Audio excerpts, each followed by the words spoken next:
बच्चे बिस्तर में बैठ करके कभी भी विद्या अर्जन नहीं कर सकते। जब आप बिस्तर पर बैठते हैं तो बिस्तर पर बैठने पर आपके दिमाग में बायोलॉजिकल क्लॉक आपका स्लीपिंग मोड चालू कर देती है।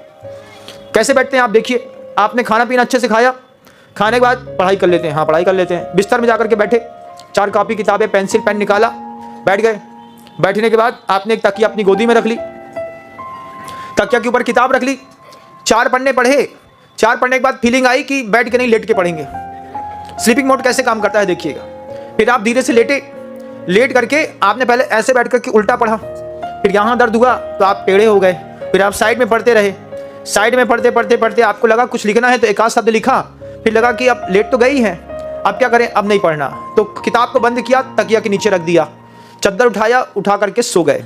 पुस्तक कहाँ गई पता ही नहीं चला। जब कभी भी आप बिस्तर में बैठ के पढ़ेंगे, सबसे पहले आपका स्लीपिंग मोड ऑन हो जाएगा। जैसे ही आपका स्लीपिंग मोड ऑन होगा, आप पढ़ाई नहीं कर सकते। विद्यार्थी का पहला काम है, उसके लिए माता पिता का कर्तव्य है, उसके लिए लकड़ी का टेबल कुर्सी बना करके रखें, और नहीं तो जैसे ये बाजोटा है, ऐसे ही घर के अंदर अपने पुत्र के लिए एक बाजोटा बना करके दें। यही डेस्क है तुम्हारी, नीचे बैठ करके सुषुम्ना को बिल्कुल सीधा करके अगर आप पढ़ेंगे तो आपको बहुत जल्दी पढ़ाई का आनंद मिलने लगेगा। स्वान निद्रा तथैव च अल्पाहारी गृह त्यागी। घर के अंदर ज़्यादा दिमाग खर्चा नहीं करना, टाइम टू टाइम आइए, टाइम टू टाइम चले जाइए। डीएवी कॉन्वेंट में जब बच्चे घर के पढ़ते थे, मैं वहाँ पे देखता था, सुबह 7:30 बजे जाते थे, शाम को 6:30 बजे आते थे। 13 घंटा डीएवी कॉन्वेंट में रहते थे। वहीं खाओ, वहीं पियो, वहीं रहो। घर में आओ, थोड़ा देर खाओ पियो, सो जाओ, थोड़ा सा खेलो, सुबह 6:30 बजे 7 बजे फिर बस लेने आती थी, फिर वो वहीं के वहीं वापस चले जाते थे। तो आप जितना घर से डिटैचमेंट में रहेंगे, घर की कसाई, घर के क्रोध मान माया इत्यादि से बचते रहेंगे, उतना ही आपका विकास होगा। ये आपकी स्टूडेंट लाइफ है, होनी चाहिए। इसके बाद 5 शब्द और हैं, वाचना, प्रक्षना, अनुप्रेक्षा, आमनाय, स्वाध्याय और धर्मोपदेश। जो स्वाध्याय के रूल्स हैं, यही रूल्स आपकी लाइफ में भी लागू होते हैं।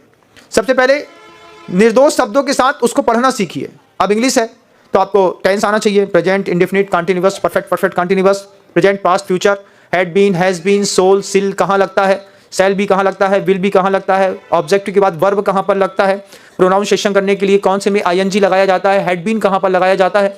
अगर आपको ये सब चीज़ें नहीं आती हैं, जबकि ये प्रारंभिक बेस्ड है, आती है कि नहीं आती हैं, मैं इसका बेहतरीन टेस्ट ले सकता हूँ पूरे ग्रामर पोर्शन का। ग्रामर हमारे दिमाग में इतनी बेहतरीन बैठी हुई है कि हम पूरा का पूरा किसी को भी टेंस बहुत अच्छे से पढ़ा सकते हैं। हम एवरीडे 150 से ज़्यादा शब्दों को सॉल्व करके लगातार अपनी टेक्स्ट बुक बढ़ते रहते थे। मास्टर्स इसी तरीके से पढ़ाते थे, आज भी दिमाग में वो चीज़ पूरी बैठी हुई है। तो जब आप इसको सीखते हैं तो सबसे पहले वाचना में शुद्ध उच्चारण आवश्यक है। प्रक्षना, नहीं समझ में आता है तो पूछो। फिर उसके बाद वाचना, प्रक्षना, अनुप्रेक्षा, जो पढ़ा है आंख बंद करके सोचो।